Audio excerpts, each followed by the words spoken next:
अस्सलाम वालेकुम गाइस। आज ईद का तीसरा दिन है। हम रहमत शीरी पे और मैं आपको थोड़ा सा रहमत शीरी की चीज़ें दिखाऊँ इंशाअल्लाह। ये समोसे, गरम जलेबियाँ, यहीं पे देना, यहाँ पे केक्स आपको ईद के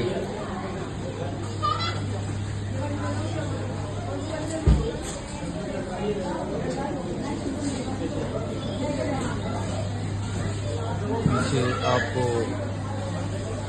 बिस्किट्स। अब मैं आपके पास लाता हूँ स्पेशल मिठाइयाँ, मोतीचूर का लड्डू,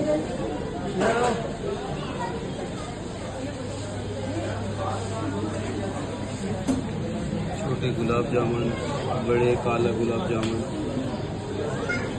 ये इसका स्पेशल आइटम है। मलाई चमचम,